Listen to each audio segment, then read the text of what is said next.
Jadi seneng itu tidak perlu dikejar. Langsung aja kamu nikmati sekarang, apapun kondisimu, maka kamu akan bahagia. Ada apapun yang kamu nikmati sekarang, sedikit atau banyak, besar atau kecil, luar biasa atau biasa, nikmatilah. Kalau bahasanya agama, bersyukurlah.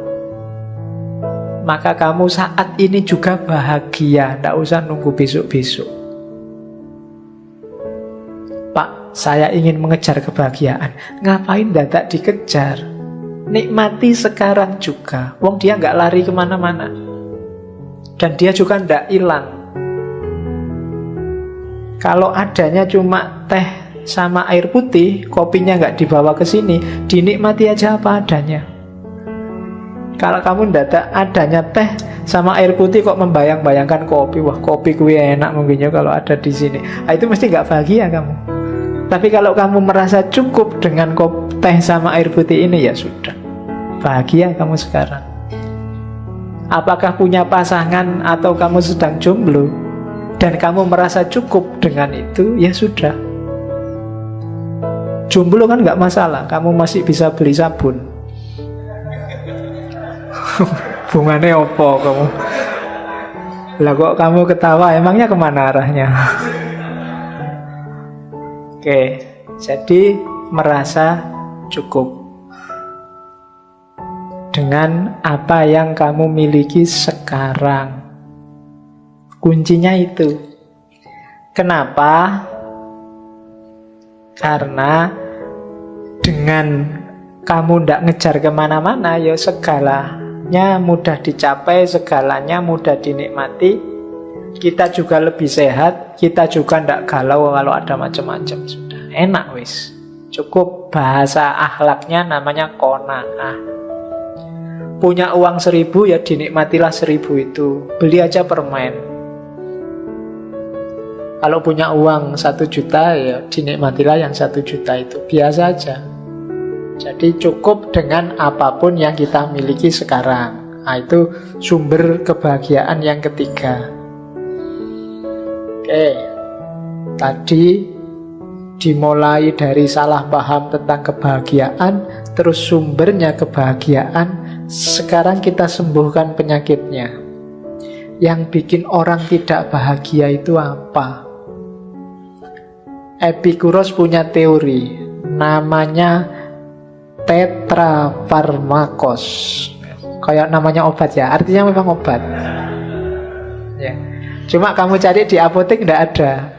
Kamu cari di apotek, Mbak beli tetrafarmakos, tidak ada. Ya, adanya di Epikuros. Tetrafarmakos itu artinya 4 obat biar kamu jadi orang bahagia. Oke, 4 obat itu apa? Nanti kita jelaskan satu-satu ya. Yang pertama, Tuhan tidak perlu ditakuti. Kematian tidak perlu dicemaskan. Hidup yang bahagia, hidup yang baik itu gampang. Menahan penderitaan itu juga gampang. Obatnya 4 ini. Hidupmu pasti bahagia, katanya Epikuros. Dan itu di bukunya dia ngomong, meditate on these ideas day and night. Perintahnya Epikuros, coba pikirkan 4 hal ini, these ideas, siang atau malam. And the ones related to them, dan hal-hal yang berhubungan dengan 4 hal ini. Both alone and with someone like yourself. Kamu pikirkan sendiri apa sama temanmu boleh. And you will never be badly disturbed. Kamu tidak akan bingung lagi, tidak akan galau lagi. Apakah kamu sedang bangun atau sedang mimpi? Obatnya 4 ini. Kalau nggak percaya, kamu pikirkan sendiri atau sama temanmu 4 hal ini. Yang pertama apa? Tuhan tidak perlu ditakuti. Maksudnya kita tidak perlu takut sama Tuhan. Nanti Tuhan nggak perlu ditakuti, kamu menakut-nakuti Tuhan. Ya, enggak. Jadi kenapa Epikuros ngomong gini? Karena sebagian besar kita nama relasinya sama Tuhan itu relasi takut. Takut dikasih musibah lah, takut disiksa lah, takut Tuhan murka lah, takut. Itu yang bikin hidup kita tidak tenang. Wah, ini jangan-jangan Tuhan marah nih, masuk neraka deh aku. Wah, jangan, selalu takut kita sama Tuhan. Katanya Epikuros, ini sumbernya hidup kita galau. Gitu loh. Takut ada gempa, takut ada gunung meletus. Ini kalau Tuhan marah, ada banjir, ada gempa, ada gunung meletus. Wah, ini Tuhan sudah murka ini sama kita. Kan selalu begitu kita sama Tuhan. Katanya Epikuros, ini sumber kegalauan. Jangan takut, katanya Epikuros. Tuhan itu bukan sumber bencana. Kalau bis kan ada sumber kencono, sumber bencono itu kan, ya Tuhannya bukan sumber kencono itu. Jangan diposisikan Tuhan sebagai sumber bencana. Itu yang bikin relasi kita cuma rasa takut. Katanya Epikuros, bencana yang terjadi itu jangan mengkambing hitamkan Tuhan. Itu ada rumusnya sendiri. Sudah ada hukum alamnya, ada sunatullahnya. Kenapa kok ada bis masuk jurang? Wah, ini takdir ini. Iya, kamu nyalahkan Tuhan lagi. Kalau dihitung rumusnya ada, mungkin supirnya ngantuk, mungkin bisnya nggak layak jalan, mungkin supirnya salah perhitungan, macam-macam. Mungkin jalannya licin, rumusnya kan itu. Jangan menyalahkan Tuhan. Kalau ada banjir, ya kamu sendiri ngerti rumusnya. Kalau kamu nutup got-got, kalau gaya hidupmu nggak bersih, kalau rumahmu ada di pinggir sungai, ya airnya datang. Air itu dari tempat yang lebih tinggi ke tempat yang lebih rendah, kan rumusnya itu. Dan Allah nggak akan mengkhianati itu kalau itu sunatullahnya. Masa rumahmu di bawah terus airnya datang? Wah, ini nggak boleh ini kesayangannya Allah terus airnya muter gini kan nggak. Jadi segalanya sudah ada rumusnya. Nggak usah kita nggak usah kita takut pada Tuhan gara-gara itu. Jadi seandainya kita percaya Tuhan, relasinya jangan relasi takut. Itu bikin hidup kita tidak tenang. Kadang-kadang kita sudah sholat bener, sudah ibadah bener aja masih ketakutan. Diterima nggak ya? Waduh, sholatku 50% nggak khusyuk, ini gimana? Takut terus. Itu Tuhan juga bingung, mau menghibur kamu tenang aja ya nggak bisa. Ya caranya mungkin gitu Tuhan. Kamu ketakutan sendiri sih tanpa alasan. Iya. Tenanglah hidupmu. Bukan Tuhan biang keladinya macam-macam bencana. Hidup sudah ada rumusnya sendiri. Kalau kamu kurang ajar ya nggak disukai orang. Itu kan rumus namanya. Kalau kamu asal ya nanti mesti celaka. Itu rumus sudah. Jadi nggak usah terlalu takut sama Tuhan. Allah itu sudah menciptakan alam semesta dengan rumus-rumusnya, dengan hukum-hukumnya. Itu bahasa Islamnya begitu. Kalau ini bahasanya Epikuros. Terus ini yang saya bilang tadi. Epikuros itu jajal pakai logika, menganalisis Tuhan. Ini dulu pernah saya bahas ketika ngomong tentang argument of evil, argumen kejahatan yang melawan Tuhan. Katanya Epikuros, ayo dipikir ya, tentang bencana alam. Ini namanya trilema. Trilema Epikuros. Alam ini kan banyak sekali kejahatan. Orang kan sering mengaitkannya sama Tuhan. Tentang kejahatan, apakah kejahatan manusia atau kejahatan alam, itu kira-kira kehendaknya Tuhan atau bukan, kekuasaannya Tuhan atau bukan. Epikuros tanyanya gini, trilema itu kelanjutannya dilema. Kalau dilema kan ada dua pilihan, kamu harus milih salah satu. Kalau trilema itu 3 persoalannya. Kalau 5 berarti pancalema. Ya nanti Pancasila kalau nggak jelas maunya kemana jadi pancalema. Oke, katanya Epikuros, kira-kira kejahatan itu Tuhan mau tapi tidak mampu melenyapkannya. Kalau kayak gini, berarti Tuhan itu tidak usah ngaku dia maha kuasa. Wong Tuhan kok tidak mampu. Terus pertanyaan kedua, kalau memang Tuhan mampu, kira-kira Tuhan mampu, tapi dia nggak mau, ayo gimana? Oh ya berarti nggak usah ngaku Tuhan juga. Tuhan katanya maha penyayang. Masa nggak mau menyingkirkan kejahatan? Problem kedua. Problem ketiga, ya Tuhan itu mampu juga mau, maha kuasa, maha penyayang. Loh buktinya masih ada kejahatan. Loh, Tuhan itu berarti kalau begitu ya tidak mampu, ya tidak mau. Ya kalau gitu nggak usah disebut Tuhan. Ini namanya trilema. Jadi adanya bencana itu secara logis membantah eksistensi Tuhan. Saya tidak akan jelaskan ini panjang, dulu sudah tak jelaskan di Theodicy, Problem of Evil. Kalian tinggal mau refer lagi ke rekamannya ini. Cuma saya sisipkan sebentar waktu ngomong kebahagiaannya Epikuros. Kita lanjutkan ke untuk menghindari ketidakbahagiaan yang kedua. Kematian. Yang bikin orang galau yang kedua sebagian besar adalah tentang kematian. Banyak orang takut nasibnya besok setelah mati, sehingga hidupnya tidak tenang. Banyak hal yang bisa dia nikmati, tidak bisa dia menikmati, karena membayangkan besok aku kalau masuk neraka disetrika, ditusuk-tusuk, dibanting-banting kan. Gambaran kita tentang neraka kan begitu. Dulu waktu kecil saya membaca komik neraka itu, ngerinya luar biasa itu. Karena ada itu kan komik itu, neraka itu penuh dengan peralatan tukang di sana. Iya loh, ada palu, gergaji, lenggis, pokoknya di sana semua. Bayangkan, itu kan kamu membayangkan itu aja kan ngeri luar biasa.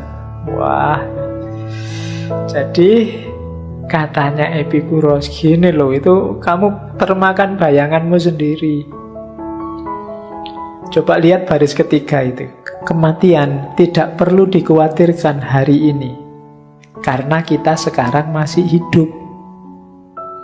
Juga tidak perlu dikhawatirkan nanti, karena nanti kita sudah nggak ada. Ya, nanti Epikuros dikenal orang yang tidak percaya Tuhan, juga tidak percaya hidup sesudah mati. Tapi kalau pakai logika kayak tadi, logika yang awal tadi, bahwa yang kalimat pertama jelas, nggak usah galau dengan kematian, wong kita masih hidup. Kalau besok sudah mati kan belum jelas ada apa besok sudah mati. Kok kita sudah galau? Belum ya, belum itu bahasa Jawa ini durung. Nggak tahu di bahasa Indonesia baku apa ndak itu. Belum kok sudah takut itu. Durung kok wis wedi gitu. Ya, kayak mahasiswa nulis skripsi, para petani pagi hari pada berangkat ke sawah. Itu kan pada berangkat ke sawah, oh podo mangkat ning sawah. Lah ya kan, berarti itu sing nulis Jawa asli itu kan. Tak bahkan kok kalimatnya ada padanya, pada berangkat ke sawah. Tak pikir oh maksudnya podo mangkat ning sawah. Ya kan sering mahasiswa itu ngono, kelihatan aslinya. Jadi besok setelah mati kan kita tidak tahu situasinya di sana kayak gimana. Kok sudah takut? Sementara sekarang kita jelas masih hidup. Jadi ya wes nggak usah dibikin sumpek. Kalau kita hidup baik sekarang, ya besok insya Allah ya baik lah. Jadi nggak usah galau dengan kematian. Itu kan kayak semboyannya Gontor itu loh. Gontor kan punya semboyan, berani hidup apa? Yang Gontor kan banyak. Jangan takut mati. Oke, kalau takut hidup mati saja. Jadi jangan takut hidup, juga jangan takut mati. Biasanya orang yang sudah putus asa itu tidak berani hidup. Sementara orang yang sukses biasanya tidak berani mati. Sumber galau kita di situ. Kita uripe iki wedi terus. Tidak ada yang bikin kita santai. Takut terus, sama Tuhan takut, sama hidupnya sendiri juga takut. Sama masa depan yang tidak jelas kita juga takut. Besok jadi apa ya kita? Ya besok ya dilihat besok. Kamu galau untuk besok kok mikirnya sekarang. Nah itu kesalahan kita di situ, katanya Epikuros. Kematian gak perlu dikhawatirkan sekarang karena kita masih hidup. Dan juga gak perlu khawatir nanti, karena nanti itu kita sudah gak ada, kita sudah mati. Jadi kematian tidak perlu dicemaskan. Singkirkan kecemasan itu.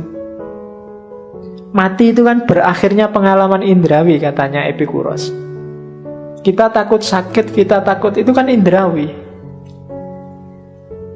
Begitu kita mati, jasad indrawi kita sudah selesai, sudah mengurai, sudah dikubur, sudah selesai. Seandainya ada rohani, ya nanti roh itu kan yang masih ada.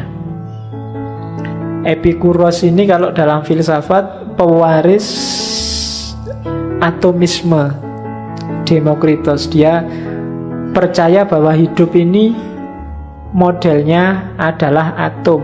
Isinya cuma dua, atom sama kekosongan. Jadi nanti susunan-susunan atom inilah yang bikin alam semesta ini macam-macam. Susunan atom tertentu melahirkan kayu, atom tertentu melahirkan batu, struktur atom tertentu melahirkan manusia, dan seterusnya. Atom-atom ini sifatnya abadi kalau di atomisme, dan itu diwarisi oleh Epikuros dari Demokritos, filosof Yunani awal, filosof alam. Kalau kalian susah menggambarkan atom, bayangkan mainannya anak kecil-kecil, Lego. Lego itu kayak atom macam-macam itu, Legonya sama, cuma kombinasi-kombinasi Lego itu bisa melahirkan barang macam-macam. Bisa jadi robot, bisa jadi kapal, bisa. Itu karena cara nyusun Lego. Itu kombinasi antara Lego dengan ruang kosong. Nah, alam semesta juga begitu. Bahannya namanya atom, nanti konstruksi macam-macamnya melahirkan isinya alam semesta ini.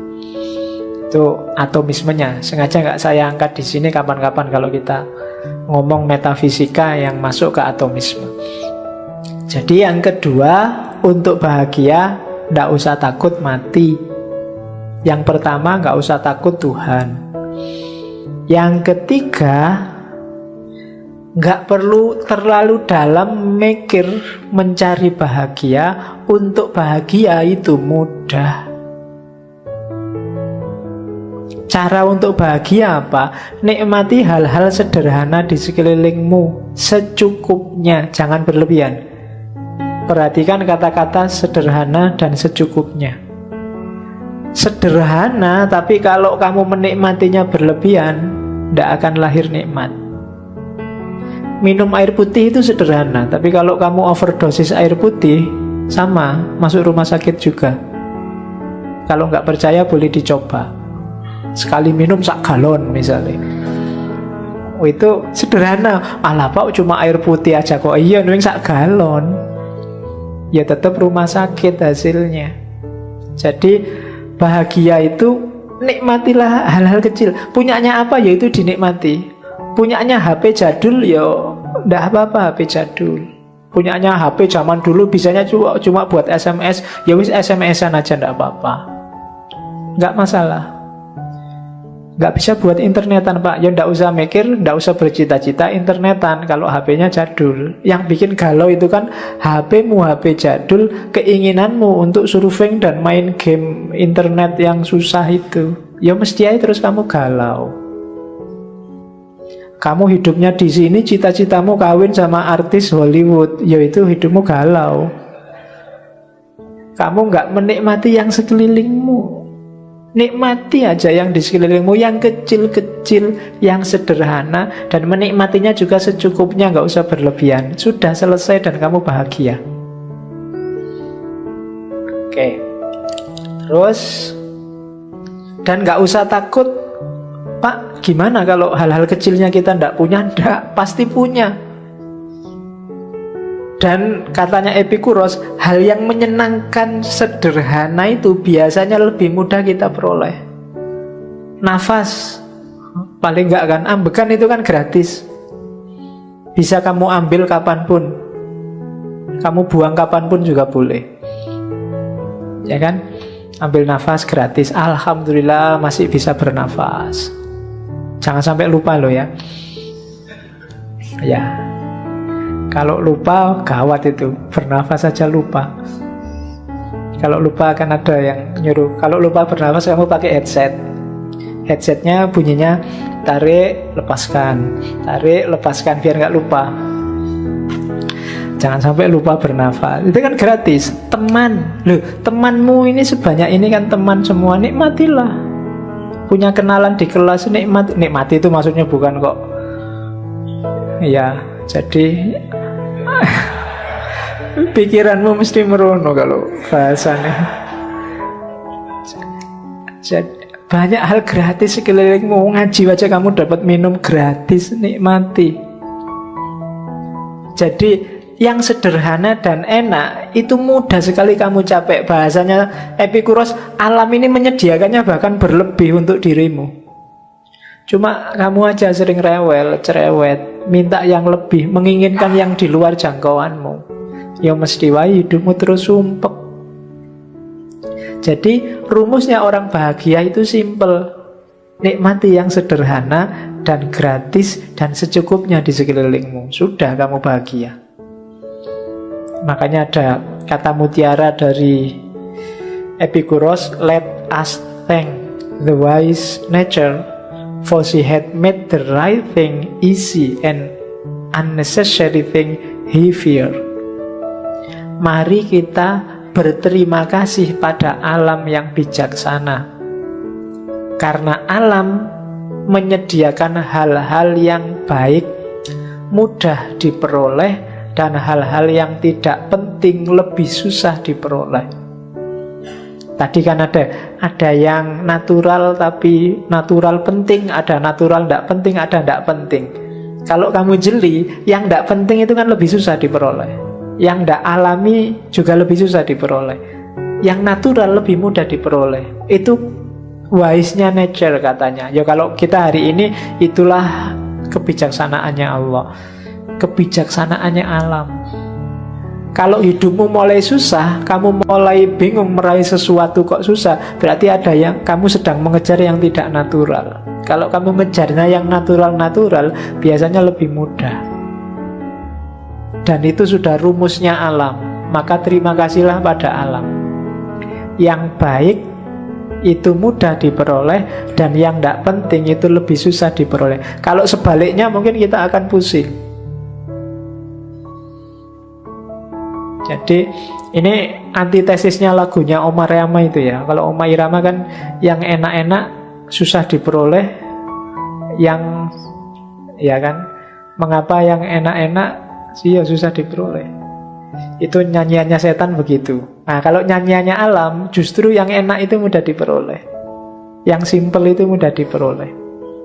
Jadi itu Epikuros. Oke, yang bikin sumpekan ini, kita tidak pernah merasa cukup kayak tadi. Nothing is enough for the man to whom enough is too little. Tidak ada yang cukup. Memang bagi orang yang cukup itu baginya terlalu sedikit. Ya kurang terus berarti. Dan orang kayak gini tidak akan bahagia. Maka punyalah batas yang namanya cukup. Pas. Nah, mau apa-apa kamu nggak perlu nyari yang berlebih, carilah yang cukup saja, yang pas-pas saja. Mau punya mobil ya pas, duitnya ada. Mau punya rumah banyak ya pas. Yang susah itu orang yang nggak punya batas. Misalnya, Pak, saya pingin sukses. Rumuskanlah suksesmu itu batasnya apa? Punya pekerjaan saja, atau pekerjaan yang gajinya sekian, atau apa? Kalau sudah terpenuhi, ya sudah, syukurilah. Kelemahan kita biasanya, batas kita selalu mulur. Itu filsafat kebahagiaannya Surya Mentaram kemarin. Sumber kegalauan kita adalah kita selalu mengulur batas, bikin kita tidak pernah bersyukur. Pak, saya cuma pengen punya kerjaan aja sudah bersyukur. Begitu dapat kerjaan, gajinya harusnya nggak sekian, Pak. Saya pengennya gajinya lebih tinggi. Begitu gajinya agak naik, ya saya pengennya, ya karirnya jangan serendah inilah, Pak. Naik-naik dikit lah jadi pimpinan cabang atau apa. Nggak ada batasnya. Ketika kamu nggak kenal batas, nggak akan kamu ketemu kebahagiaan. Rumusnya untuk bahagia, ketahuilah batas. Karena nothing is enough for the man to whom enough is too little. Jadi kenali batasmu. Begitu kamu nggak kenal, hidupmu akan terus-menerus galau. Galau itu kan tidak enak. Sumpek mau ngapa-ngapain tidak enak. Padahal saat ini juga kamu bisa nyaman, kamu bisa bahagia. Kebahagiaanmu ternyata sumbernya kamu menginginkan yang di luar jangkauanmu. Itu yang bikin kita tidak bersyukur, sehingga sumpek terus. Yang ketiga, sebenarnya kita itu bisa kok menanggung kesulitan hidup, asal ndak cengeng. Kita biasanya terlalu melankolis, terlalu cengeng menghadapi musibah, sehingga rasanya berat. Katanya Epikuros, begitu kita dapat musibah, rumus pertama biar musibah itu terasa ringan, apa? Terimalah apapun yang terjadi, yang diberikan oleh alam semesta pada kita. Apapun yang menimpa kita, terimalah, maka tidak ada yang berat. Dikasih sakit, diterima saja, dicari obatnya sesuai kapasitasnya, maka tidak berat.